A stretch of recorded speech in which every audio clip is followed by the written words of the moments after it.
ہیں آپ کے علم میں ہے ایک مسئلہ آج کل پھر سے درپیش ہے مسلمانوں کے جذبات بہت مجروح ہوئے ہیں۔ فرانس کے اندر جو خاکے بنانے کا ایک روش تھی وہ پھر سے چل پڑی ہے۔ کچھ مسلمانوں نے اس پر رد عمل بھی دیا، بعض وہاں پر ہلاکتیں بھی ہوئیں، لیکن اب جو منظرنامہ بنتا ہوا نظر آ رہا ہے کہ جو سیکولر ریاستیں ہیں، لگتا یوں ہے کہ جیسے وہ اس طرح کے چیزوں کو جن کے بارے میں ہم بہت حساس ہیں، وہ حساسیت ان تک کمیونیکیٹ نہیں ہوئی، وہ اس کو درجے کی چیزیں سمجھتی نہیں ہیں۔ ایسے موقع پہ آپ کو لگتا ہے کہ کیا مسلمان ریاستوں کا کوئی رول ہونا چاہیے ہے کہ وہ عالمی ضمیر کو اجاگر کریں اور ان پر دباؤ ڈالیں کہ ہمارے لیے یہ بہت اہم مسئلہ ہے جس کو وہ بالکل بے اتنائی سے برت رہے ہیں؟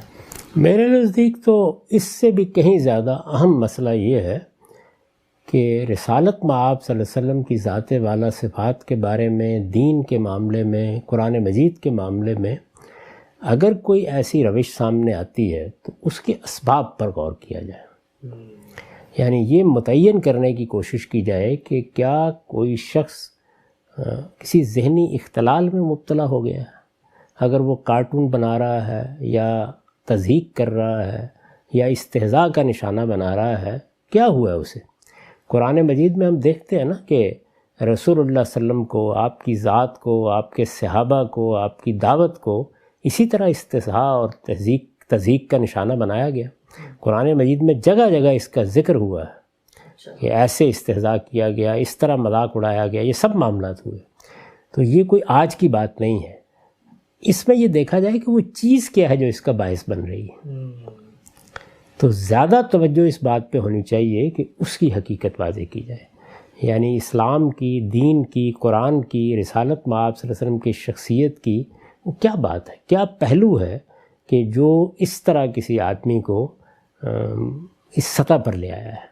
جب آپ شائستگی کے ساتھ اپنی بات واضح کریں گے تو میرے نزدیک پوری دنیا کی ہمدردیاں آپ کے ساتھ ہوں گی۔ لیکن جب آپ اٹھ کے مارنے نکل کھڑے ہوتے ہیں، ہنگامہ کرتے ہیں یا امن و امان کو درم برم کرنے کی کوشش کرتے ہیں، تو حکومتیں پھر اس کے بعد اس زاویے سے نہیں سوچتی، اس لیے کہ ان کی حساسیت تو اس مسئلے سے ہوتی نہیں۔ وہ دیکھتے ہیں کہ یہ کس طرح کی کمیونٹی ہے کہ جو ہر موقع کے اوپر بندوق ہاتھ میں پکڑے ہوئے ہوتے ہیں، اور چونکہ اس طرح وہ حساس بھی نہیں ہے اس معاملے میں، تو اس لیے پھر ان کی زبان سے بھی غلط کلمات نکلنا شروع ہو جاتے ہیں۔ تو اس میں بہترین راستہ جو مسلمانوں کو اختیار کرنا چاہیے وہ ہر جگہ اس کا اہتمام کرنا ہے۔ یاد ہوگا آپ کو کہ ناروے میں جب یہ معاملہ ہوا اور لوگوں نے وہاں پر رد عمل کا اظہار کیا، تو اس وقت بھی میں نے یہ کہا تھا کہ کاش مسلمان ہر چوک میں کھڑے ہو کر اللہ کی کتاب آج سناتے ہیں لوگوں کو، اور رسالت مآب صلی اللہ علیہ وسلم کی شخصیت کا تعارف کراتے، تو یہ مہذب اور شائستہ رد عمل اگر سامنے آتا ہے تو یہ دعوت بھی بنے گا، دین بھی بنے گا۔ اور بالکل یہی تعلیم قرآن مجید نے دی۔ یعنی جس وقت قریش مکہ نے یہ رویہ اختیار کیا، جب اہل کتاب نے یہ رویہ اختیار کیا، تو یہی طریقہ اختیار کیا گیا کہ ان کے سامنے حقائق واضح کیے گئے، ان کو ان کی غلطی پر متوجہ کیا گیا، یہ بتایا گیا کہ آپ کیا کر رہے ہیں۔ اگر ایک آدمی ناشائستہ رویہ اختیار کرتا ہے اور جواب میں ہم بھی ناشائستہ رویہ اختیار کر لیتے ہیں، تو عام لوگ پھر ان دونوں رویے میں کو فرق کرنے کے لیے، آسانی کے لیے ساتھ تیار نہیں ہوتے۔ اچھا عام صاحب، ہم یہ دیکھتے ہیں کہ یہ جو لوگ عام طور پہ کارٹون وغیرہ بناتے ہیں، ایسے نامراد و بدبخت لوگ ہیں، لیکن اس میں جو وہ پہلو نمایاں کرنا چاہتے ہیں وہ رسالت مآب صلی اللہ علیہ وسلم کی ذاتی زندگی، آپ کے کردار، بالخصوص آپ کی شادیوں کے حوالے سے۔ دو سوالات مختصر میں کروں گا۔ پہلا تو یہ کہ انہوں نے کوئی استدلال تو پیش کیا نہیں، ان کو چاہیے تھا اگر کوئی ان کو اشکال پیدا ہوا ہے تو وہ کوئی تحریر لکھتے، کوئی کتاب لکھتے تو ہم اس کا جواب دیتے۔ وہ تو بد تہذیبی پر اتر آئے ہیں، تو ایسے موقع پہ ہماری استدلال کی جو طاقت سے بیان کی گئی کوئی بات ہے وہ کہاں جگہ رکھے گی؟ انہوں نے تو اشتعال پھیلا دی ہے سوسائٹی کے اندر۔ وہ لوگوں تک پہنچے گی، یعنی وہ ان لوگوں تک پہنچے گی جو کروڑوں کی تعداد میں ہیں، اور پھر ان کو اپنی قوم سے ہی صحیح رد عمل سے واسطہ پڑے گا۔ ان کے گرد و پیش کے لوگ ان کو توجہ دلائیں گے کہ تم نے کتنی ناشائستہ حرکت کی، کیسی بد تہذیبی کا اظہار کیا، اور تمہارے مقابلے میں مسلمانوں کے اہل علم کس طریقے سے اپنا نقطہ نظر واضح کر رہے ہیں۔ یعنی یہ جو بات میں نے بچپن میں سنے تھے حفیظ کے اشعار کے سلام اس پر کہ جس نے گالیاں کھا کر دعائیں دیں، تو جب آپ یہ دیکھتے ہیں کہ کوئی آدمی اس طرح ناشائستگی پر اتر آیا ہے اور آپ اپنے آپ کو اسی تحمل کے ساتھ دین کی تفہیم، تبیین، وضاحت، استدلال کے اسلوب میں بات کہنے تک محدود رکھ رہے ہیں تو اس کے اثرات اس آدمی پر بھی ہوتے ہیں. یہ ہو سکتا ہے اس وقت نہ ہو، لیکن بعد میں وہ بھی سوچتا ہے کہ میں نے کتنی ناشائستہ حرکت کی اور میرے جواب میں انہوں نے کس تحمل کے ساتھ اپنی بات بیان کی. ہمارا خیال یہ ہے کہ ہم اس طرح کی چیزوں کے بارے میں مظاہرہ کر کے، احتجاج کر کے یا اور اس طرح کے اقدامات کر کے خاموش کر لیں گے اس معاملے کو. ایسا نہیں ہوگا، یہ بڑھتا چلا جائے گا اس کے نتیجے میں.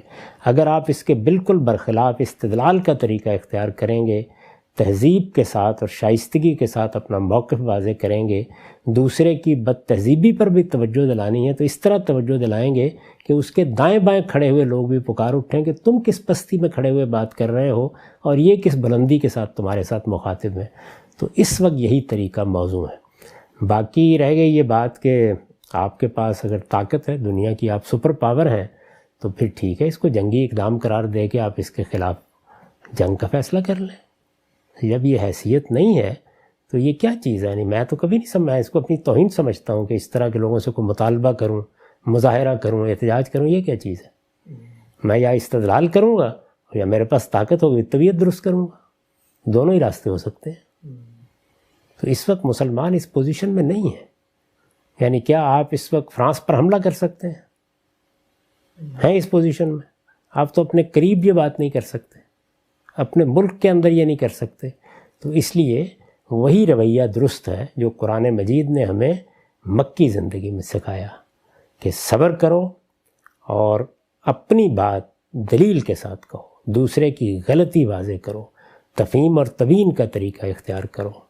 اور تفہیم اور تبیین کا طریقہ اختیار کرنے سے لوگوں کے دل کھلتے ہیں، وہ آپ کی بات سننے کے لیے آمادہ ہوتے ہیں. بہت بڑی تعداد گرد و پیش کے لوگوں کی خود اس شخص کا یا اس طرح کے لوگوں کا منہ بند کرنے کے لیے اٹھ کھڑی ہوتی ہے. یہی طریقہ ہے جو دلوں کے اندر راستہ نکالتا ہے اور ایک قوم کو عظمت اور شوکت عطا کرتا ہے. آپ کے پاس طاقت نہ ہو تو آپ کے پاس ایک ہی چیز ہوتی ہے برتری کے لیے، وہ آپ کا اخلاقی وجود ہے. تو اخلاقی وجود کو آپ اگر نیچے کر لیں گے تو لوگ ادھر نہیں دیکھیں گے کہ اس نے کیا کیا ہے، وہ دیکھیں گے آپ کیا کر رہے ہیں.